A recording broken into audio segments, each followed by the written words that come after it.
Hey! So, I'm not at my usual filming location.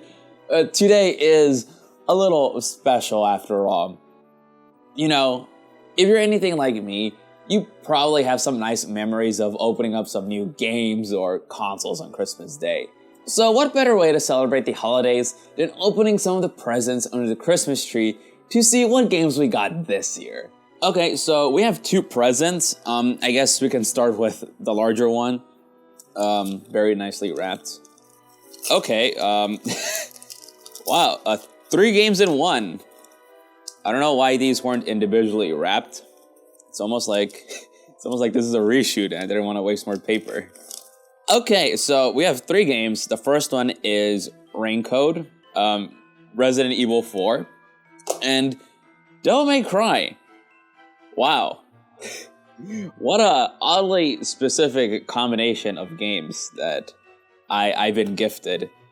Interesting. Okay, we can move on to this other gift.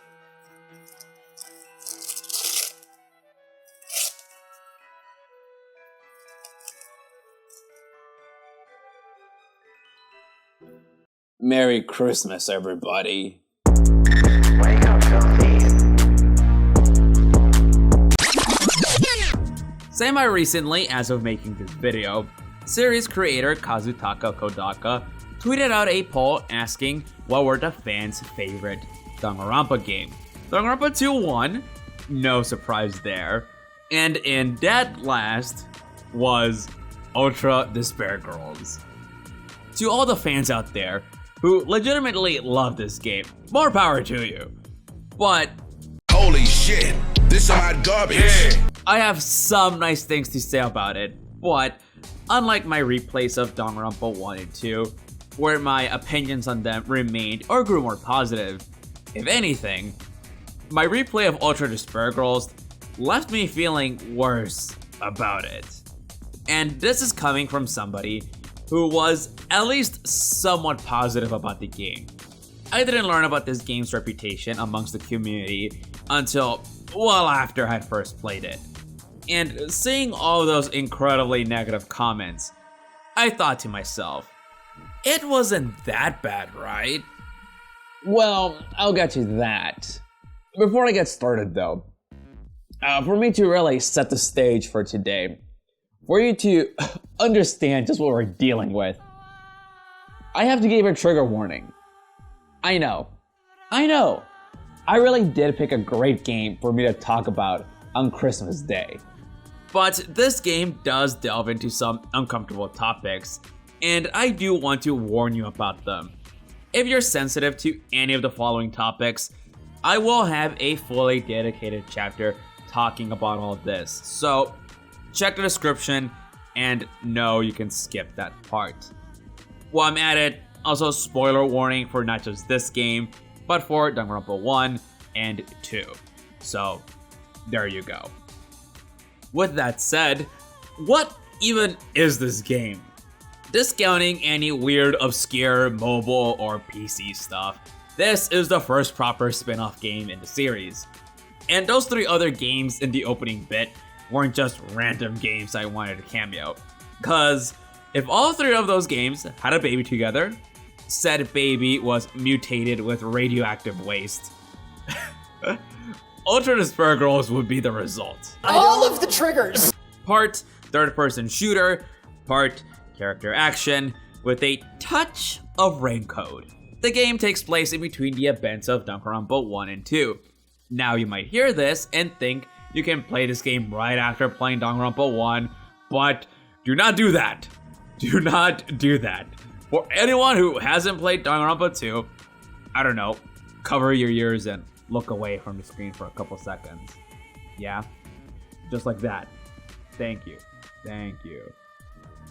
Because of Nagito's inclusion in this game, it spoils the whole remnants of despair twist of Danganronpa 2.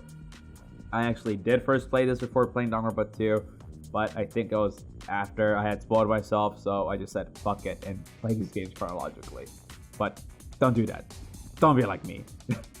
It stars Makoto's younger sister, Komaru Naegi, and Toko Fukawa from the first game.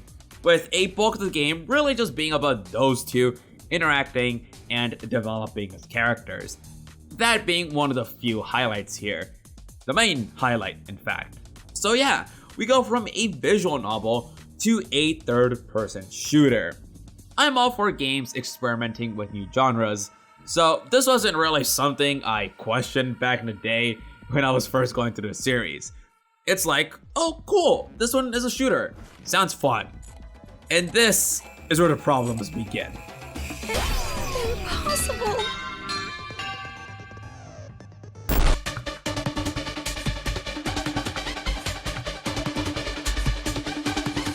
So in this game, instead of headshots, you can aim at the red eye for extra damage. This in itself isn't a problem. What sucks is the tracking for these eye shots, which is very jank.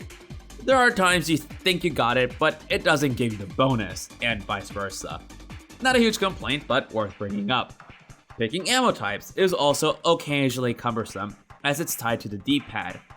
And if you want to switch to one of the ammo types in the corners, putting in the right input in the heat of battle might trip you up, at least on PS4. I don't know about Vita or PC. But again, just a minor nitpick. What is a major problem though are the Monokumas. These have to be some of the worst enemies in a game I've ever seen. Not in a they're annoying to fight type of way, but that they're incredibly stupid and not very threatening.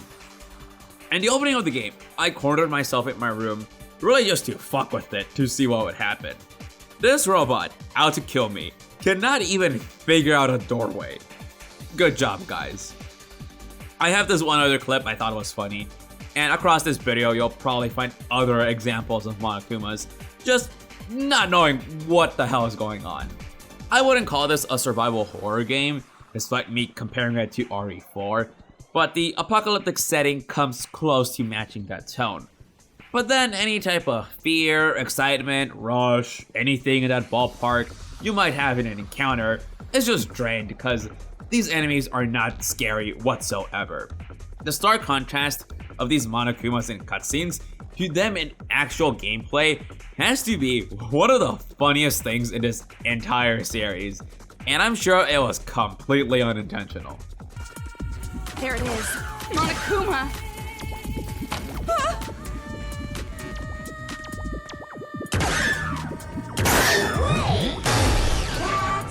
I played this game on regular difficulty, and that was a mistake because this game was far too easy. I didn't die a single time in my entire playthrough. The enemies are stupid, there's plenty of ammo, and plenty of health pickups. The only time you should be dying in this game are in boss fights, especially if you're starting a fresh playthrough with no additional health bars. There, I'll give you a pass if it takes you a few tries. I will say, the boss fights can be a bit annoying as the camera is always locked onto them. This was particularly an issue for the second boss, as you have to knock back these bombs at it, and finding the right spot to stand to angle the shot correctly took a few tries. I highly recommend playing this game on hard mode, so you actually have to think a little bit on ammo conservation. I did play on hard for one chapter after my second playthrough when I was going back and collecting the final trophies for the platinum. Yes, I did go through the effort of collecting every achievement here since I was pretty close after my 2 playthroughs. But yeah, in this one chapter, I could immediately tell the difference as the game was far stingier with ammo refills especially. But if you do run out of ammo, well remember you have Toko with you at all times. And this might actually be the worst part of the gameplay. Toko doesn't take any damage. She just has a meter that runs out of juice after a while. But the worst part is she just isn't fun to play as. You don't have any combos. Just press square to attack or press and hold to do a charged attack. Wow. Really breaking the mold here, I know. I compared it to DMC, but that's an insult. Hell, it's not even a DMC 2. You know it's bad when the combat in DMC 2 is more fun than yours. You know how in real good games, shooting a gun or hitting an enemy with your weapon, there's a feel to it, there's an oomph or impact there, where it just feels good to hit enemies and engage with combat. It could be feeling the weight of your weapon or just really good sound design.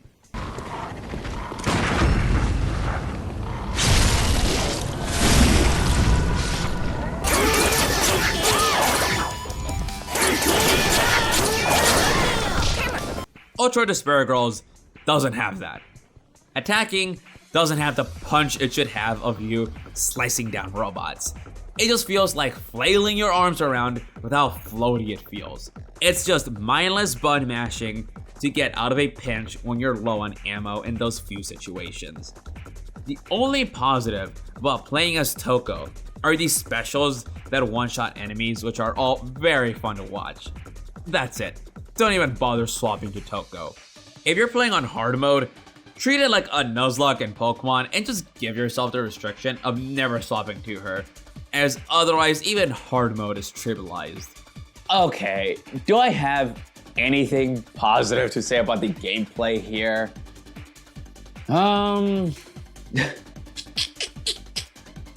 I guess the weapon you wield is unique.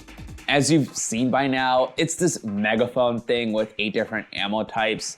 Though 2 of these shouldn't even count, as they don't serve any real combat purpose.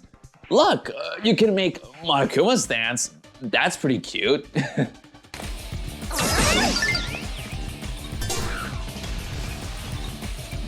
Link is a cool idea, at least in theory, as you can temporarily control a Monokuma. It's mostly used for these puzzle rooms, and you get it pretty late into the game, so there's not much time you spend using it. Speaking of, those puzzle rooms are probably the best thing this game has going for it gameplay-wise. Each of these rooms have a special condition you have to meet, such as destroying every enemy at once, not getting noticed, or causing some chain reaction. And you can only use certain ammo types if you want to successfully complete the puzzle. Well, actually, if you're too stupid or just don't care, you can just go in guns blazing, but you'll fail the puzzle, which will impact your end of chapter ranking if you care for that type of stuff. Or maybe you're like Toko and want Byakuya to reprimand you.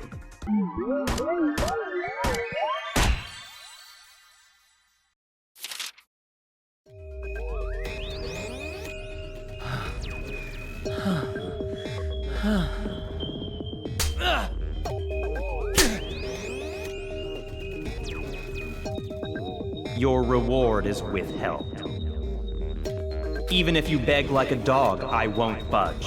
If you want to be acknowledged by a Togami, get results.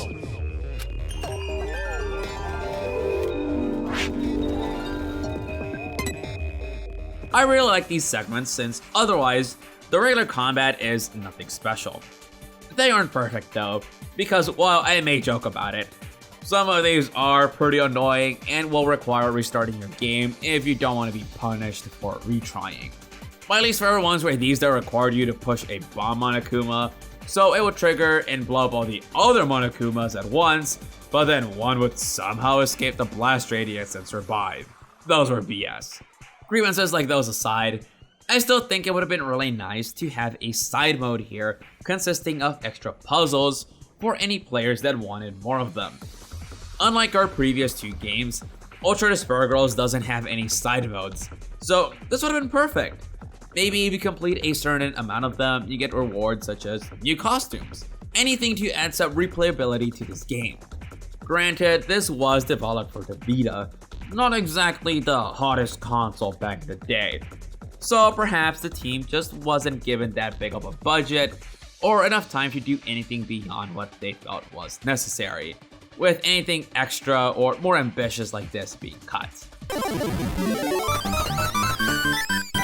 You look at Danganronpa and see all these visual novels with one shooter thrown in there in the mix. And I guess that change of genres went about as well as you would think. Which is a shame because this could have been a decent shooter. Komaru actually does control pretty well, and the puzzle rooms, while hit or miss, still a decent idea that could have been done more with. While they try doing some fun things here, Ultimately, this just isn't something you're gonna be checking out for its gameplay. Ultra Despair Girls is at best just a serviceable shooter, and at worst, a mind-numbingly boring action game.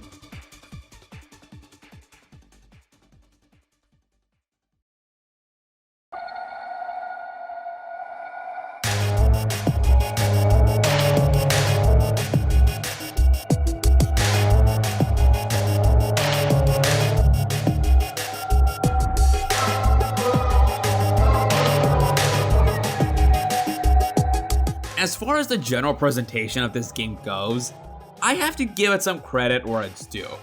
Ultra Despair Girls feels like it's meant to be a darker game than her previous two entries, and yet your first impressions with it don't really give off that vibe.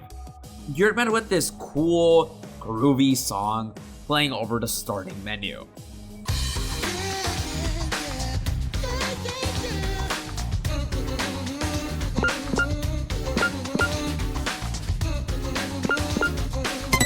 And then there's this scratched up, drawn all over kid's notebook / scrapbook aesthetic going on, and it looks nice.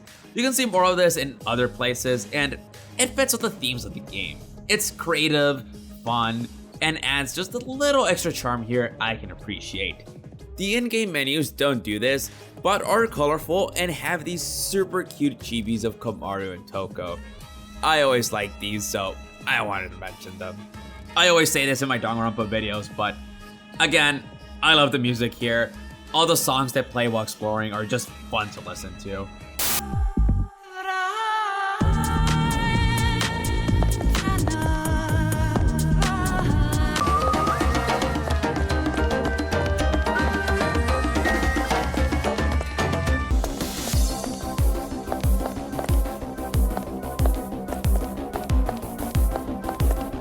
That one song that always plays whenever Nagito or Hiroko's on screen, it's perfect.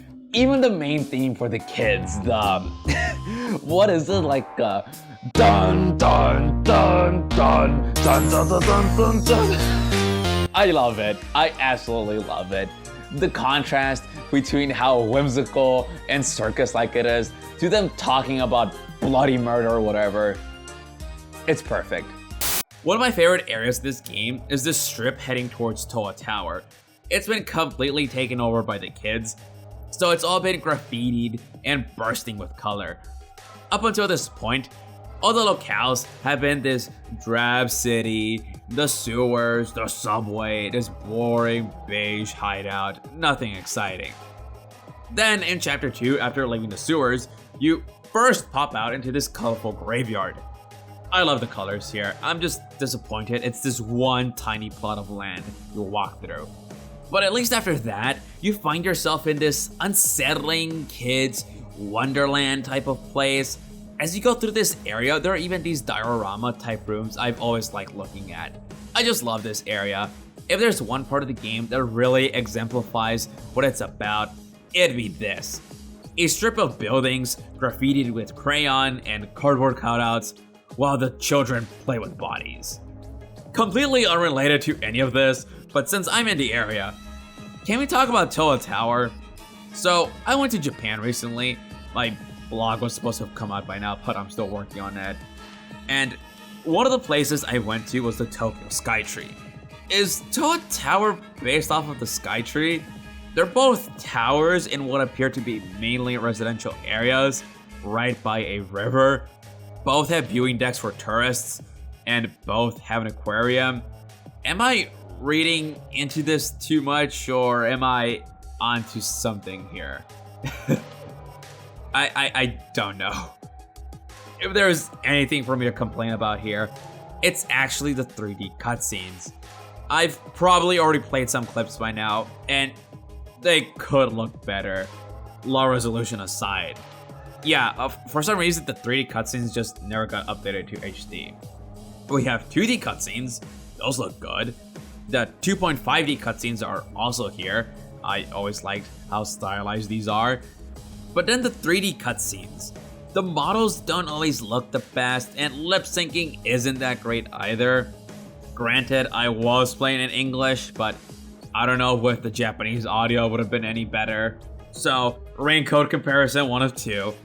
I know Raincoat is a far newer game, built for a far stronger console, maybe with a higher budget, though that's pure speculation on my part.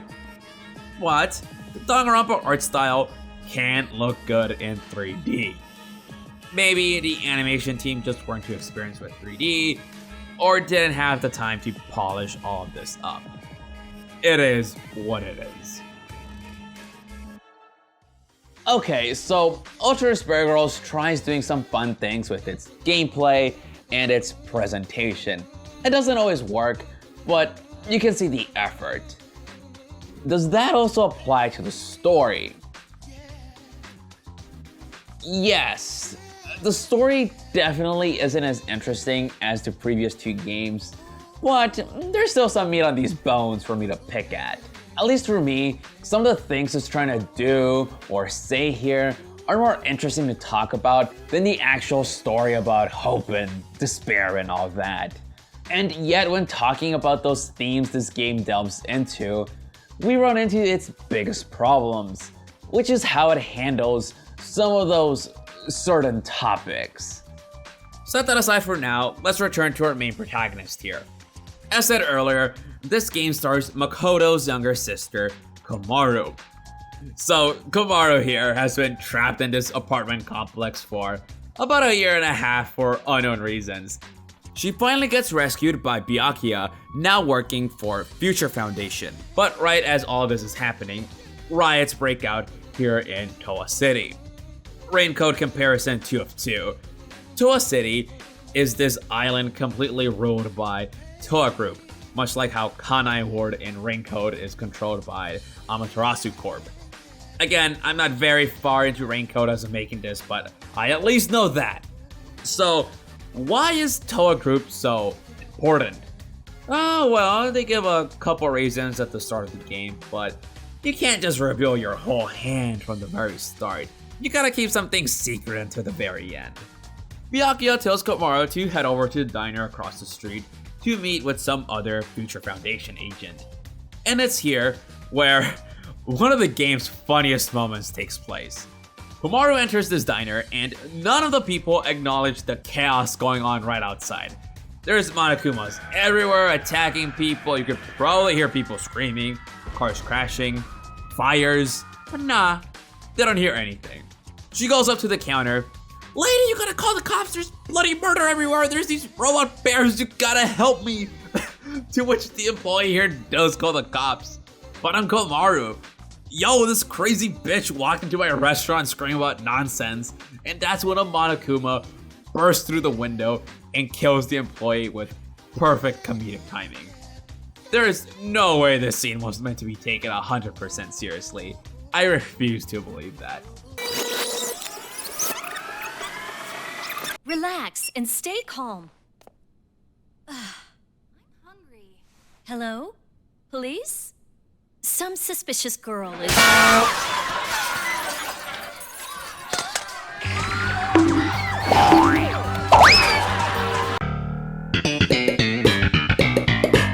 One thing leads to another, and Komaru gets captured again. This time by these kids calling themselves the Warriors of Hope. These little dudes will be serving as our antagonists, if you can believe it. And the reason they're out here playing with dead bodies, controlling an army of Monokumas, an army of brainwashed children, have giant robots, capturing people, committing what might as well be genocide on all the adults, is because they were all manipulated by, well, do I even need to say it?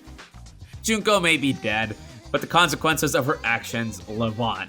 That, plus all of their awful upbringings, warp their perception of adults to such a twisted degree. Their goal is to create a children's only paradise here in Toa City by killing every adult. Komaru gets tagged with this bracelet and released back into the city, with the kids treating this as one big game to hunt her down.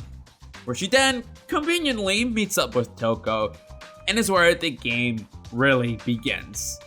This may be a third-person shooter, but it certainly doesn't forget its visual novel roots. This entire prologue was about 70 minutes long, added another 15 or so minutes of you meeting Toko at the start of chapter 1, and during this entire opening stretch of the game, the total amount spent actually playing the game, it can't be any longer than 5 minutes. I'll post the total amount on screen when editing, but it was not a lot. And this more or less applies to the rest of the game.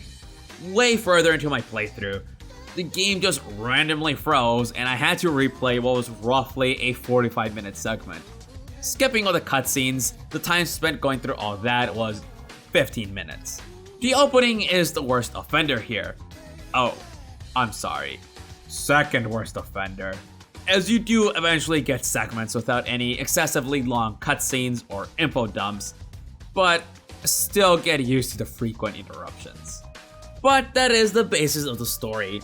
Komaru tries to find a way out, fails again, is given a way to escape, but chooses to remain within the city to put an end to all the chaos going on. I know I'm really brushing all this aside, but I'd much rather spend my time talking about the main linchpin holding this entire game together. And that is the relationship between Komaru and Toko. I think just talking about these two characters is more interesting than going to specifics of the plot here. Ever since I first played this game, and even now after my second playthrough, I stand by my opinion that the character growth and interactions between our two leading ladies is the game's biggest highlight. If there's any reason to play this game, it's gonna be to see these two interact. Let's talk about Komaru first. She's a lot like her older brother Makoto. Just your average teenager. I love manga, trendy things, and have no special talents whatsoever. In fact, she's really gonna make sure you know that she's just a normal girl. And she spends a lot of time just moping about it in the first half of the game. I'm like you. I'm just some normal, regular girl. I can't even do anything. I'm not like you. I'm just a normal high school student who can't do anything, you know? I'm not from Future Foundation or Hope's Peak. I'm just a normal girl who can't do anything. It got pretty annoying after a while. I don't blame Toko at all for getting so frustrated. Like, we get it, Komaru. You're just a normal girl with no talent. No talent, you're nothing. But you can't just use that as an excuse. You gotta pull yourself by your bootstraps here. And that's where the biggest difference lies between her and her brother. Makoto, at the start of Danganronpa 1, immediately put in the hot seat since everyone thinks he murdered Sayaka. He didn't just give up and waited for someone like Kyoko to motivate him so he could prove his innocence. No, he took initiative, started investigating, collecting evidence, sure with some help from Kyoko, but Makoto never used his normalness as an excuse. Komaru though, she needs that extra push. Why is this happening? If I knew this was gonna happen, I would have stayed in my room forever. I feel this is meant to be a throwaway line, but the moment I heard it, it felt so antithetical to the ending of Danganronpa 1.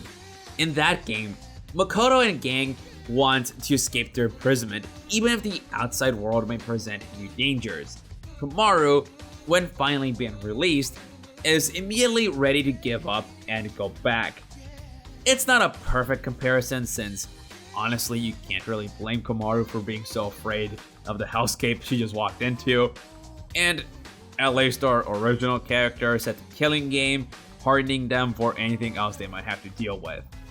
I guess the point I'm trying to make is you can see where Komaru's character is heading, as she's just gonna have to grow to move past all this, no matter how impossible it may feel.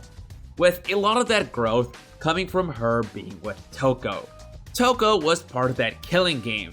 She's been through enough trauma for 1,000 lifetimes. So seeing Komaru so ready to quit, I understand why Toko would hate to see this if someone who's weak like herself can survive through all that. There's this great scene in chapter 3 where the two are arguing, and I'll just let it play in full so you can see what I mean. You're the one who's wrong, Toko. Huh? What are you saying? You don't understand. You don't understand the feelings of the weak at all. I'm not blaming them for being weak. I'm blaming them for using it as an excuse. That's exactly my point. The reason they don't do anything is because they can't build confidence. I would know. You're someone strong, with talent, chosen for Hope's Peak Academy and Future Foundation. You don't know how people like me feel. You don't know what it's like. I don't understand what it's like to be weak? You think I'm chosen? You must be kidding. What's so great about me, huh? I'm a walking inferiority complex. I don't have confidence. I never have. But what's going to change if I just keep saying that? Using that as an excuse every day? I learned that from the killing. I suffered for it, but I did something about it. So for you to say that I was just chosen, like I had nothing to do with it, I won't allow it. I love this scene.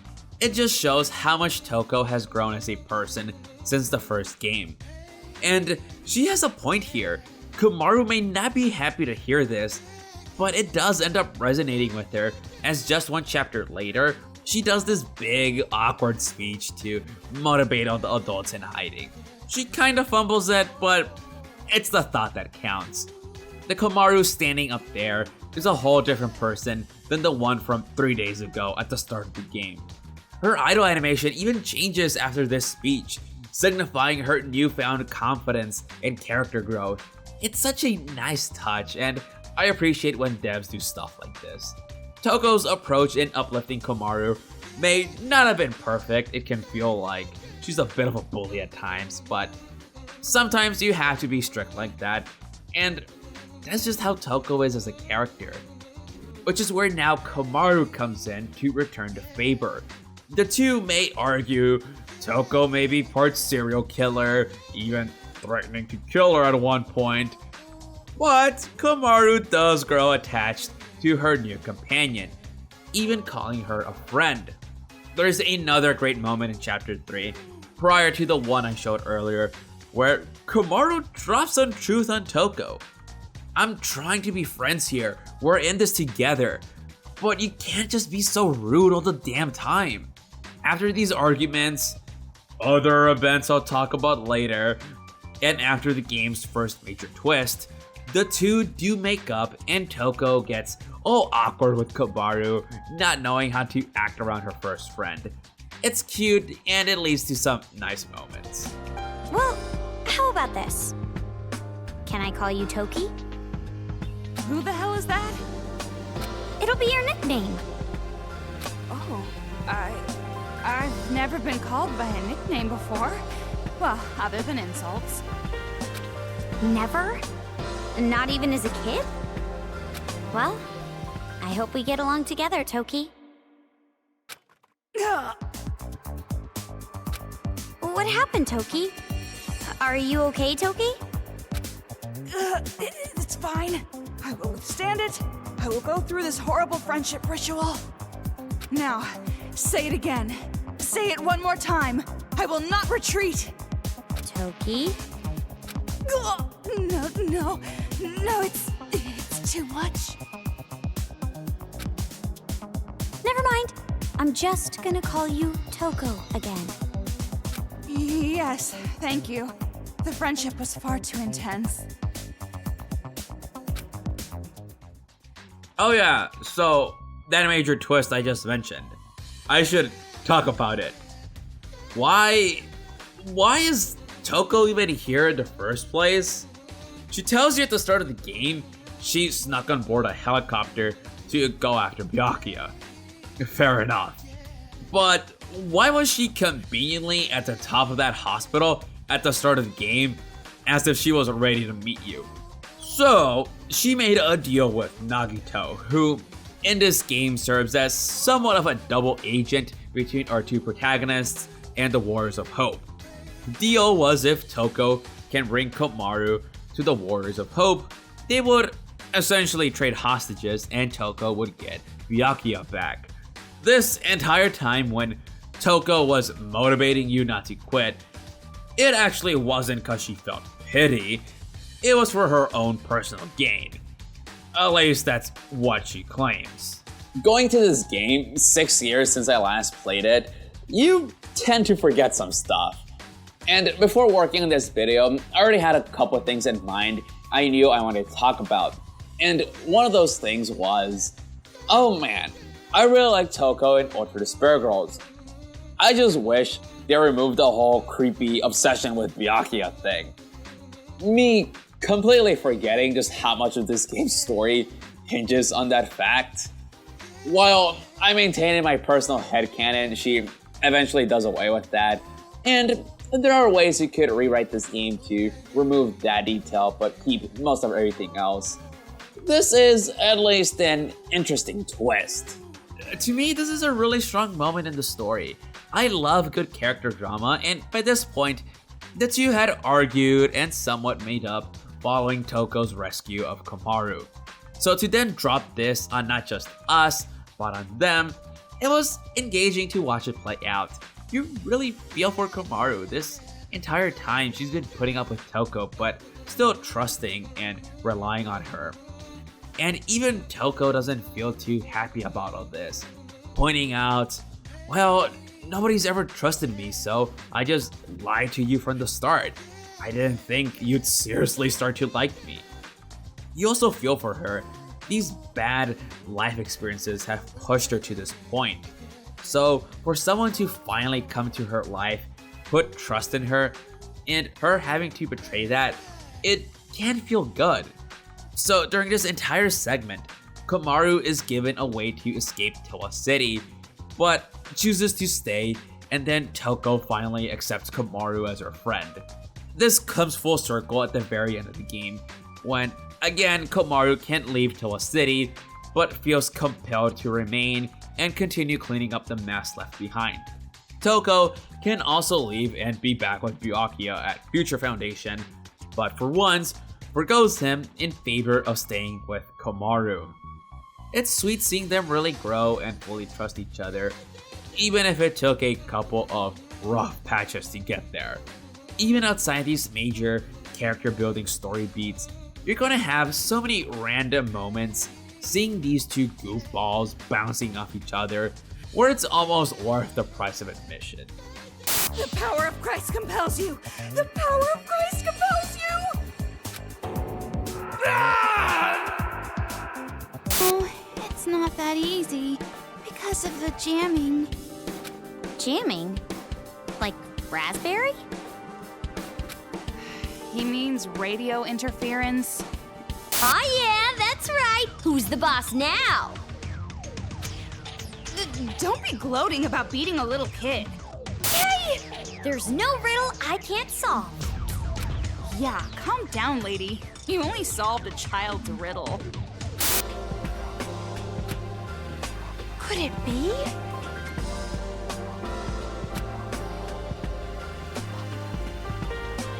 Don't mess with me!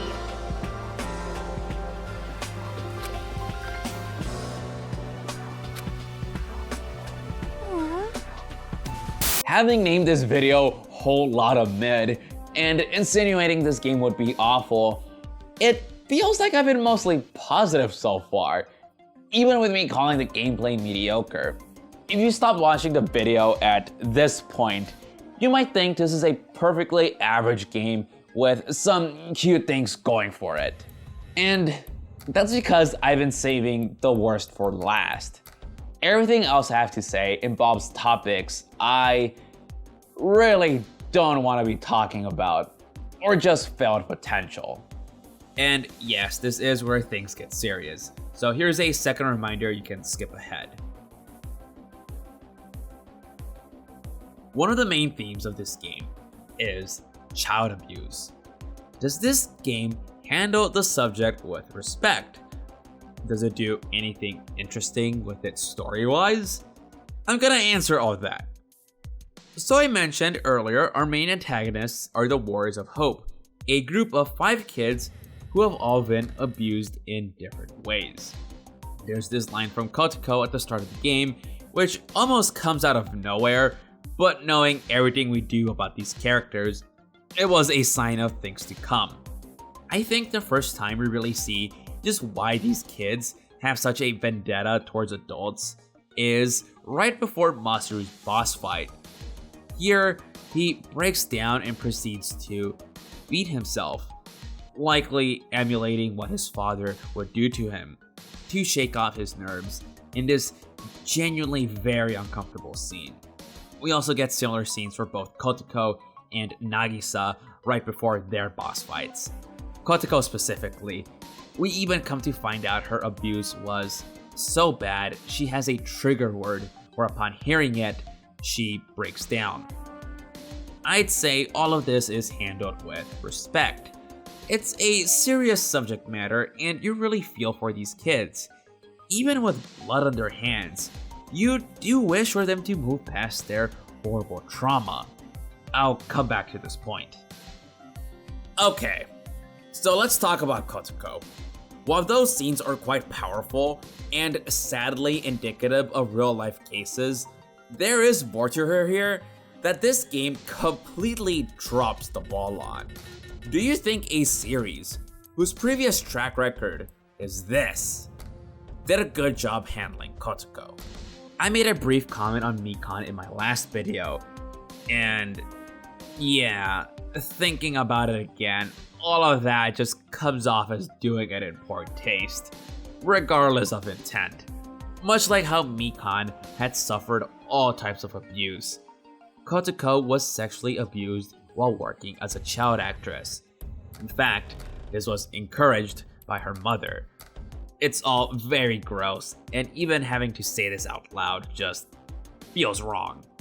And yet, this series was posing Mikan for fanservice sake, and now posing Kotoko like this.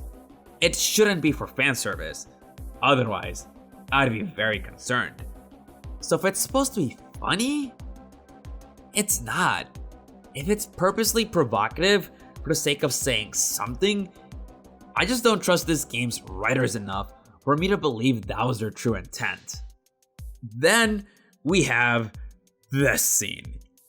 Probably the most infamous scene in this entire franchise. In Chapter 3, Komaru ends up getting kidnapped by Kotoko. The reason for doing so was to strap her to this contraption and molest her. Okay, so where the fuck do I even begin with this? Ultra Despair Girls completely fucks up this entire stretch of the game. I'm all for media making you uncomfortable if it has something to say. If it treats the subject matter with respect, and where it doesn't feel exploitative or for the sake of shock value. In other words, having artistic merit. Here's an example, Valhalla. You have a character who's a sex worker who looks like a child. Sounds messed up, right? Well, if you play the game, or even watch my video on it, you know Dorothy's character is handled extremely well. Hearing about it might make you raise an eyebrow, but in the context of the game, it leaves you thinking, and if nothing else, leaves you with an extremely endearing character. The game does explain why Kotoko is even doing this in the first place. She's using this as a coping mechanism and to have you relive her trauma. It doesn't justify her actions, but we understand this is how Kotoko feels about what she has to do. I think this part is fine. This is clearly a broken child who doesn't know any better. But everything else surrounding this, for everything this game does poorly, both Kotoko's treatment and this entire segment have to be the biggest stains here. You get this tutorial, and the language here very clearly insinuates you're supposed to find this hot. Again, For full context of what is going on here, a child who has suffered sexual abuse has kidnapped our main protagonist to molest her as a coping mechanism. And we're supposed to be into this? What? The actual fuck. Don't be making jokes out of this. Don't make any of this some fan service nonsense. Treat this scene with the weight it has. This entire minigame should have been cut. You can keep this in the story, but have it happen off screen. Turning something very real into this stupid minigame where we swat at silly robot arms just isn't the way you should be handling this. The part afterwards, when Toko boards the train, also needs some reworking. For full context for anyone who hasn't played the game, this is all happening after the two arguments from earlier. Our two protagonists are at their low point, having argued with one another, and then imprisoned after being blamed for luring Monokumas into the secret base. Despite all this, Toko is still worried about Komaru, and after swapping over to her alter ego, makes haste to go after her. When Komaru sees Toko has come to rescue her, especially after what she has just went through, it's this big emotional moment for her. But again, this game completely fucks it up. The boss fight versus Kotoko. Why? Bullshit. This is what you do. You keep Toko boarding the train. You have her fight all the Monokumas. Kotoko hears the commotion going on and she dips. Toko finds Komaru strapped to the wall with the perpetrator nowhere to be found. That's all you had to do. You didn't need to have us strip down this child. And then, since Toko's alter ego is pretty crude and not exactly fit for what is going to be an important scene, have Toko sneezed. She's back to normal and consoles Komaru, who's just been through this horrible experience. And in fact, this happens after their low point with each other. It would make this moment that much more powerful as the two still deeply care for one another. Oh, and don't make Toko say this. That is how I would fix this entire stretch of the game. And this was me being extremely conservative, since there's maybe other ways to do this tastefully. Just anything would have been better than what this game decided to do. Next on questionable decisions this game made, we got Shirokuma, Kurokuma, and Pedokuma. Haiji is the worst character in the series. And while I'm at it, you're not too far behind. Haiji's a coward, immediately blames you for the raid of Monokumas, contributed to the end of the world for the sake of profit, and implied to have abused his half-sister, has a bloodlust towards killing all the children, and is a pedophile. Wow, you already had a shitty character and you also made him a pedo. Why? What was the reason for this? So, Monika's his half-sister, and I think calling it an implication is being too generous. He definitely abused her, him and his dad. The fact they weren't all too surprised when Monika had to go and get a wheelchair says all you really need to know about just what she was putting up with. Granted, she faked it, but still.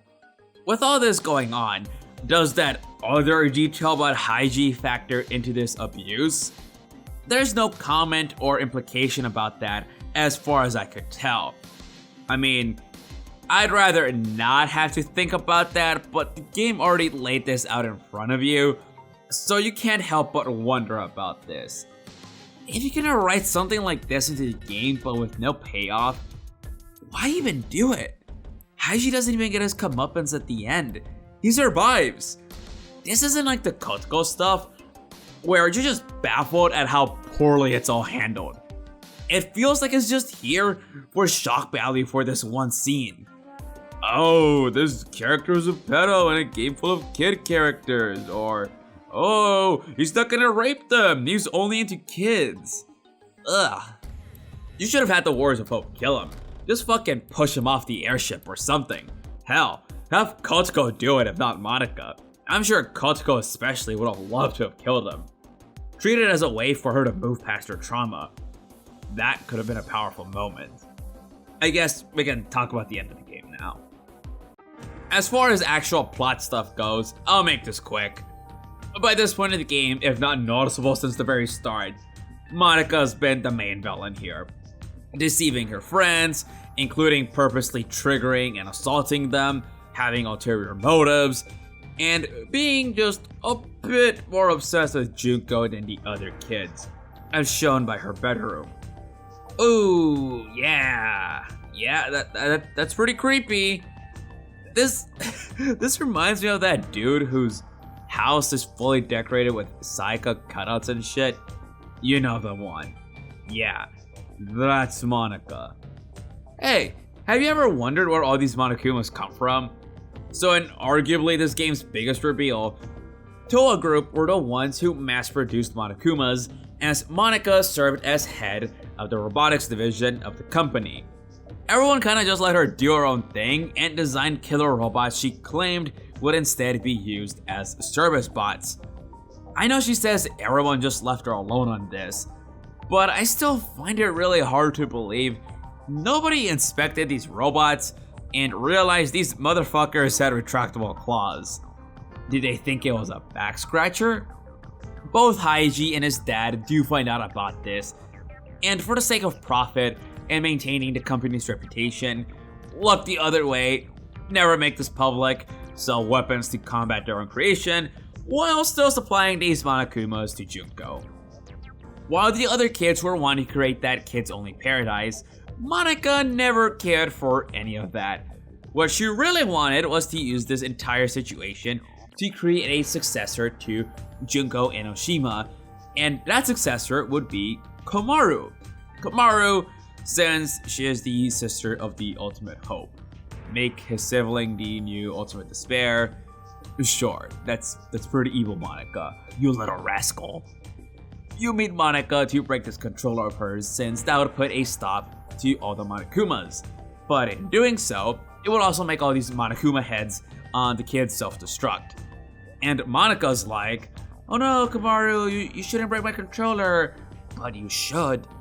And if she does, this would push her over the edge to become the new Ultimate Despair. Sure, that makes sense. You got Haiji yelling at her to break the controller so she can blow up all those kids, being the very mentally stable individual he is. Kotoko sees the trap in all this and begs Komaru not to break it. So all this chaos, back and forth, places Komaru in an ultimatum, much like the end of the previous two games. I mean, you could simply just not break the controller and order the Monokumas to stop attacking people, and you resolve the situation, but whatever. You have this for dramatic effect. It's fine. She ultimately just says fuck it and tries to break it, which is when Toko goes ahead and stops her. Some other shit happens, you destroy the big Monokuma, oh hey Shirokuma, and everyone leaves Monika behind under a pile of rubble. I know, I'm rushing through this. Honestly, I don't really care about any of this. As Monika says here, this ending has no hope or despair. It's just this blah that this story ends on. In replaying this, I could not get it out of my head how the game asking you whether you want to break the controller or not, and by extension you punishing the Monokuma kids or forgiving them, mirrors the Wars of Hope. Both groups of kids did horrible things due to circumstances pushed onto them. Things so horrible.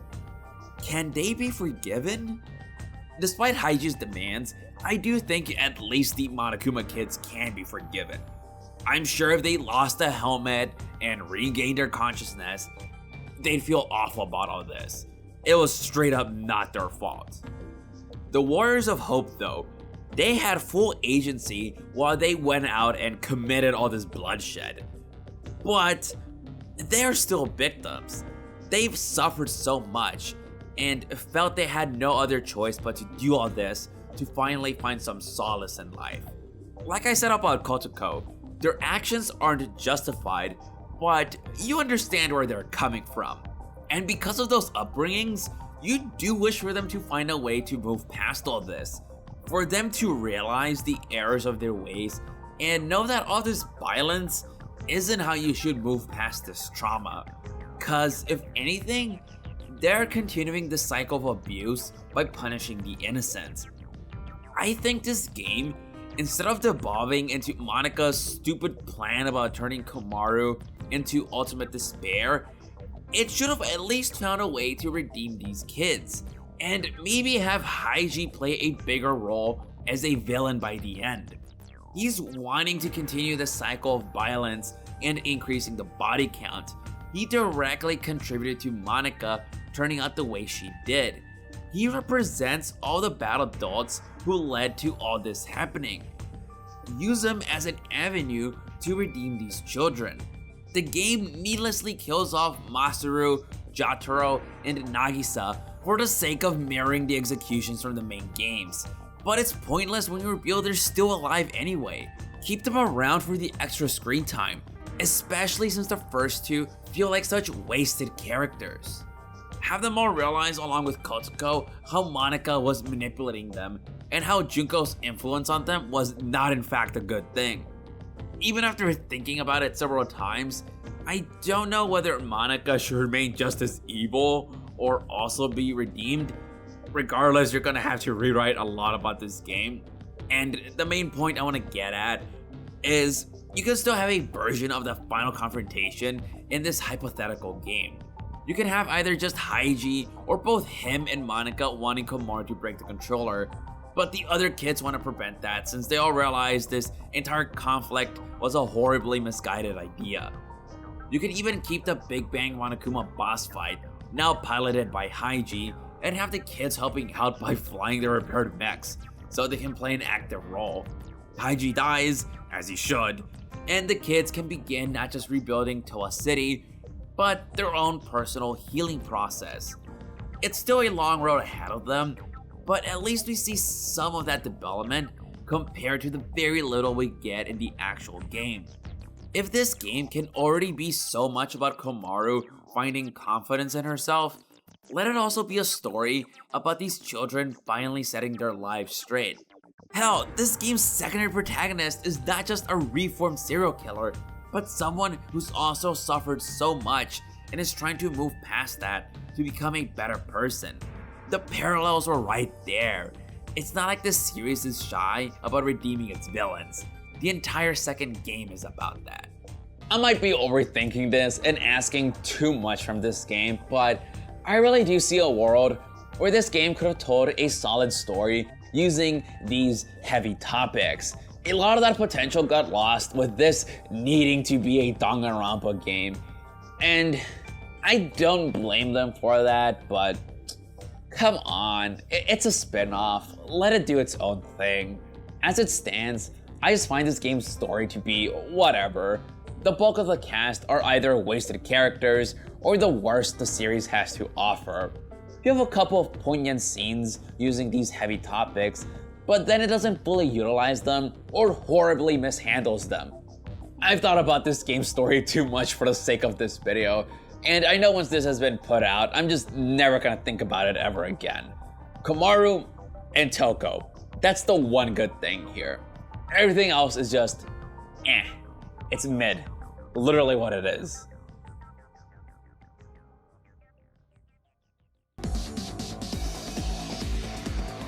I already commented on this earlier, but once you've completed Ultra Despair Girls, there's nothing else for you to do. There is a light novel you can read, but it's not exactly a real side mode. Unlike Danganronpa If, I won't get into this one too much.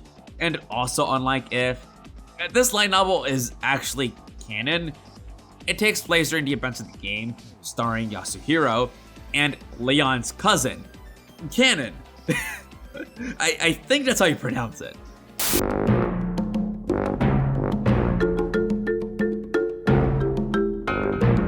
Okay, I just have one question.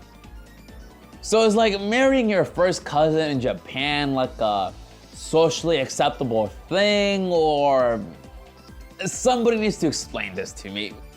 Canon being weird aside, it's a decent 1 hour read, I guess. it moves the needle regarding my thoughts on Yasuhiro. Though, this dude is so caught up on repaying this debt. Are these people you owe even still alive? An entire apocalypse has taken place. You good, bro. The IRS or whoever ain't coming for you anymore. For further reading, there's the Ultra Despair Girls manga, and for once, I actually own it. Yeah. Look at these. Isn't the cover art really nice? I'll have some nice shots playing, so you can better appreciate it. But yeah, I bought the first volume a couple years ago when I went to the store for a Pokemon tournament. And then when I decided on doing this retrospective, I bought these two. And I gotta be honest, man, I got bored reading through these. I read the first two, and then I was trying to force myself to do this one, and I just could not finish it. I still have the bookmark pretty early on right here. Look, see, I barely read anything about it. Here's my little bookmark. It's an abridged story of the game. What else do you think it's gonna be? That's all it is. And I will say, at least the art is nice. Not just the cover art, but the art inside. I like it. Props to the mangaka, so no disrespect to them. If you're into Danganronpa as much as I am, then sure, pick them up. They look good on a shelf, but just make sure they're not covered up by your Chainsaw Man volumes. Okay, tier list time. I'm keeping this one brief. This video has gone on longer than I wanted to, and honestly, what more could you say about these characters that needs to be said? Ultra Despair Girls has the worst cast out of any Danganronpa game, by a significant margin. Yuta is a non-character. You meet him, he blows up. His sister probably wouldn't even have finished eating one donut within that time frame. Masaru barely gets any screen time. You feel for him, but he's still a wasted character. Chihiro's dad. His death you can see a mile away, and it made me laugh with how comically excited he gets moments before he dies. Jotaro. He should speak faster. I was opening up FGO and farming the event going on, because I was getting bored watching his cutscenes. Nagisa. Okay, an actually interesting character. I love how they made one of the kids the serious, mature one, but was being played like a fiddle the entire time. He's my favorite out of the Warriors of Hope. Kurokuma. Wow. I forgot how annoying this dude was. What an actual dogshit character. You know what? Actually, let me change something here.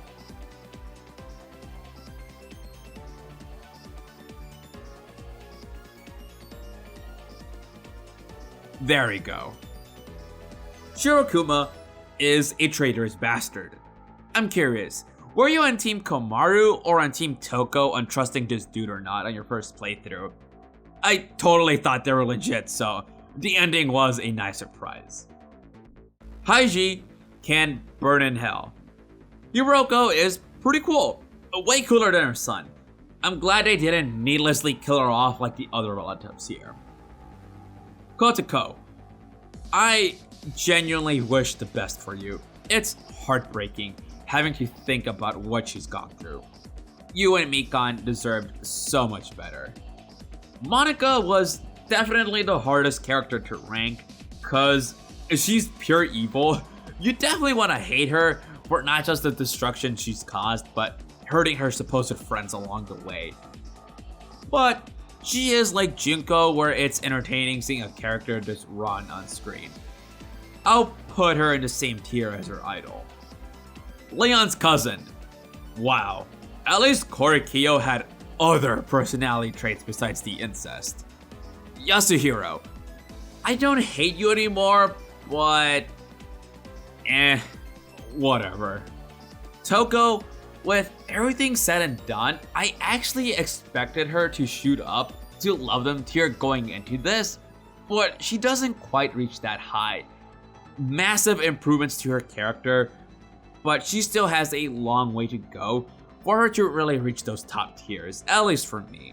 And finally, Komaru. Now, you belong in love them tier. Character development aside, Komaru is just such a lovable dork.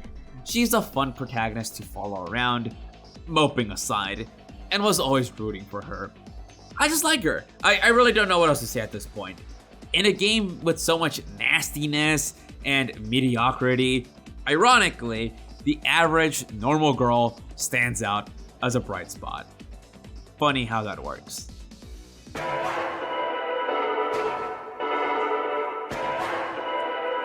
Ultra Despair Girls, much like the album I chose to parody for this title and thumbnail, there's some good things going on, but the overall product I'm extremely mixed on. But at least for Whole Lotta Red, even the songs I dislike, I can still enjoy at a really low volume while I have them playing the background while I edit. Ultra Despair Girls at its lowest points just disgusts me or makes me wish I was playing a better game. Not even joking, in writing this script, I just wanted to get it over with because it just felt gross talking about this game. I genuinely need a palate cleanser. Like, I'm dead set on my next video just bursting with positivity because that's what I need after talking about this. I really want to say that if you're a Danganronpa fan who's been neglecting this game because of all the bad things you've heard about it, that if you find it on Steam for like $5, then sure, knock yourself out. It's about 20 hours long, so you'll get your money's worth. But that is still 20 hours you could spend playing literally anything else. You know what you do? You look up cutscenes on YouTube and watch that. Just watch that. That's all you gotta do. It's free. But yeah, I tried releasing this on Christmas for the sake of the bit of the thumbnail I chose for this video. And it was like a mistake, dude. Like, I feel like I ruined like the Christmas spirit talking about this god-awful game. Yeah, dude, like, the music is good, Komaru's cool. That's it. Fuck this game.